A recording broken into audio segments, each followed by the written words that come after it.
Belanda di Indonesia. Sebelumnya, perkenalkan nama saya Bina Putut Maulana dari absen 6. Perkenalkan nama saya Nasya Fitriani Haryadi dari absen 23.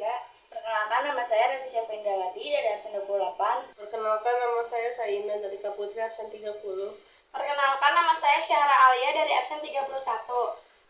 Baik, materi pertama akan dibacakan oleh saya.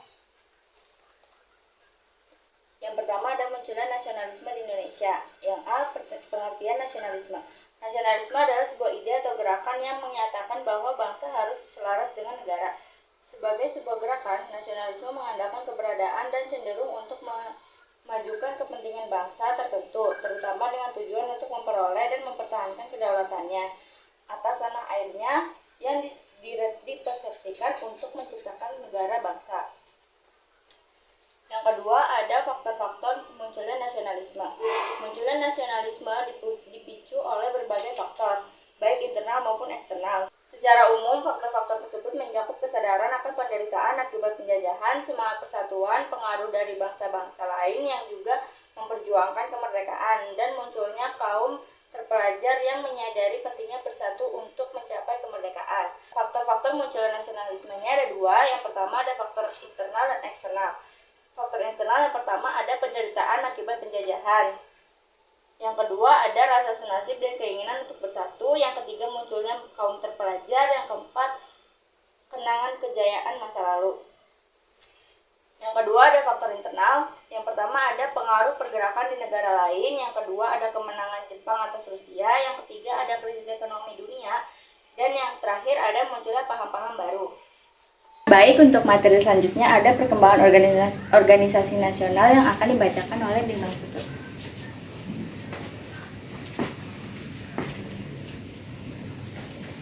Selanjutnya, perkembangan organisasi nasional. Perkembangan organisasi di Indonesia adalah sebuah proses panjang yang dimulai dengan lahirnya organisasi-organisasi modern pada awal abad ke-20 hingga proklamasi kemerdekaan. Organisasi-organisasi ini berperan penting dalam membangun kesadaran nasional, memperkuat perjuangan melawan penjajahan, dan akhirnya mencapai kemerdekaan. Periode awal 1908 sampai 1920 bersifat kedaerahan dan tidak menuntut kemerdekaan secara langsung. Organisasi. Yang pertama, Budi Utomo 1908 merupakan organisasi pertama yang bersifat sosial, ekonomi, dan kebudayaan, tetapi tidak bersifat politik. Yang kedua, Sarekat Islam 1912 didirikan untuk memperkuat persatuan perdagangan pribumi. Kemudian, Sarekat Islam berkembang menjadi gerakan nasionalis. Yang ketiga, Indonesia Party 1912.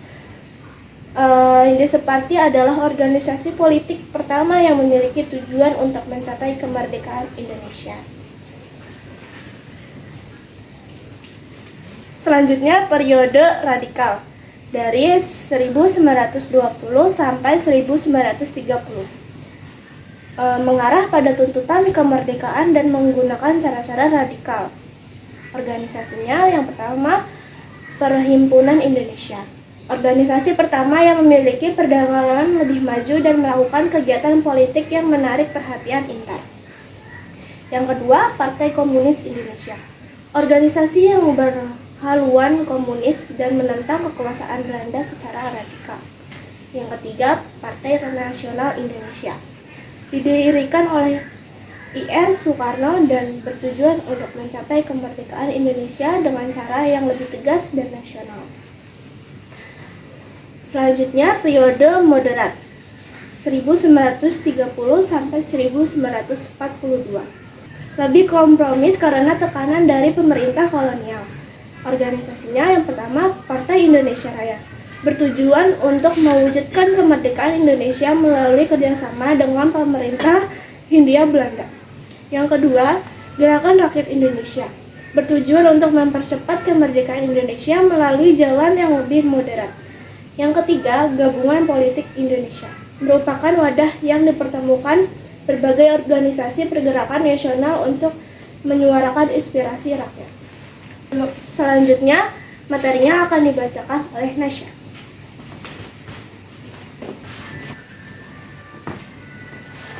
Selanjutnya ada Sumpah Pemuda tahun 1928. Mempertemukan berbagai organisasi pemuda yang telah berkembang sebelumnya. Peranan Sumpah Pemuda dalam perkembangan organisasi nasional yaitu 1. Persatuan dan kesatuan, 2. Meningkatkan semangat kebangsaan, 3. Memperkuat ikatan organisasi, 4. Melahirkan gerakan nasional, dan terakhir memperkuat kesadaran kebangsaan. Yang kedua, akhir kolonial Belanda di Indonesia, yaitu penduduk Jepang. Pendahuluan. Pendudukan Jepang di Indonesia dimulai pada 8 Maret 1942 setelah Hindia Belanda menyerah tanpa syarat kepada Jepang di Kalijati, Bandung. Jepang menguasai Indonesia selama sekitar 3,5 tahun, dari 1942 hingga 1945, ketika mereka menyerah kepada sekutu setelah bom atom dijatuhkan di Hiroshima dan Nagasaki. Berikut adalah organisasi yang didirikan oleh Jepang sebelum proklamasi. Ada BPUPKI. Yang pertama diresmikan pada 29 April 1945. Yang kedua, tugas utamanya adalah menyelidiki dan merumuskan dasar negara. Yang ketiga, menyelenggarakan sidang untuk membahas rancangan UUD dan panitia. Yang keempat, sidang pertama dimulai pada 28 Mei 1945. Yang terakhir dibubarkan setelah tugasnya selesai, yaitu pada 12 Agustus 1945. Yang kedua ada PPKI, yaitu diresmikan pada 12 Agustus 1945 setelah BPUPKI dibubarkan. Yang selanjutnya ada tugas utamanya adalah memfinalisasi persiapan kemerdekaan seperti mengesahkan UUD 1945 dan membentuk pemerintahan awal. Yang ketiga ada menyelenggarakan sidang pada 18 Agustus 1945 dan yang terakhir dibubarkan pada 22 Agustus 1945. Selanjutnya akan dibacakan oleh Saina.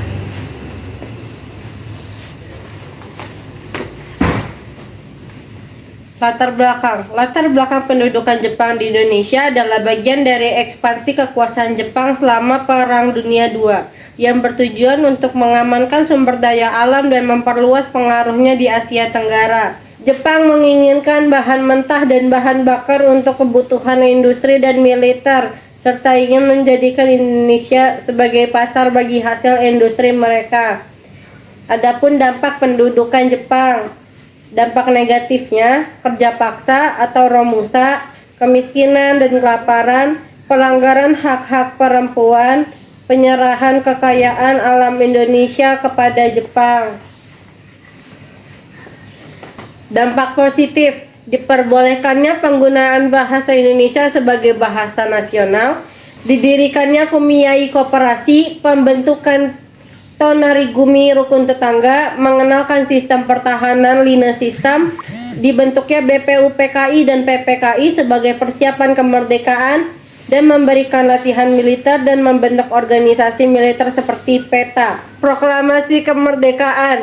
Proklamasi Kemerdekaan Indonesia yang dibacakan oleh Soekarno dengan didampingi Muhammad Hatta pada 17 Agustus 1945 di Jalan Pegangsaan Timur nomor 56 Jakarta, merupakan momen bersejarah penting yang menyatakan Indonesia telah merdeka dan terbebas dari penjajahan.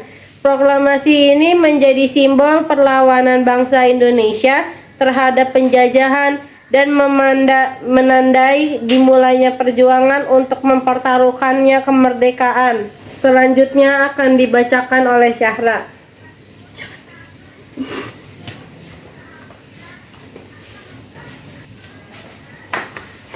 Selanjutnya ada detail peristiwa. Waktu 17 Agustus 1945, tempatnya ada di Jalan Pegangsaan Timur nomor 56 Jakarta. Pembaca I.S. Soekarno didampingi oleh Muhatta. Isi pernyataan kemerdekaan Indonesia dan penyerahan kekuasaan. Penyusun Soekarno, Hatta, dan Soebardjo. Penulis Sayuti Melik.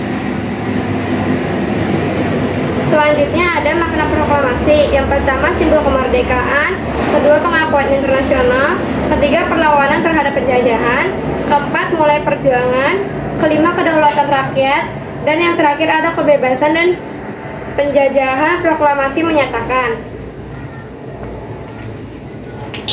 Selanjutnya ada usaha Belanda kembali berkuasa. Usaha Belanda untuk menguasai kembali Indonesia setelah Perang Dunia II mencakup strategi politik, militer, dan psikologis. Salah satu strategi utama adalah divide et impera atau pecah dan kuasai yang bertujuan untuk memecah belah persatuan bangsa Indonesia dan memperlemah perlawanan terhadap mereka. Selain itu, Belanda juga memanfaatkan propaganda dan perang psikologis untuk mengintimidasi dan mempersulit perjuangan kemerdekaan.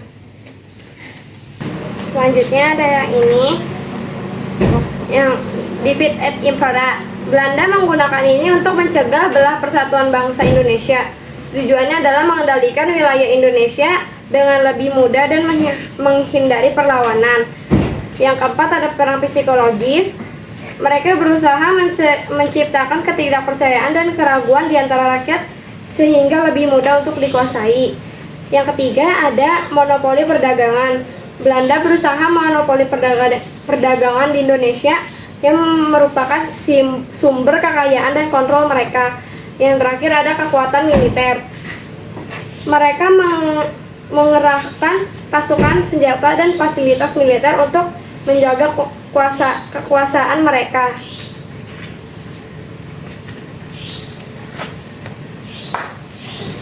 Sekian presentasi dari kelompok kami, kurang lebihnya mohon maaf. Wassalamualaikum warahmatullahi wabarakatuh.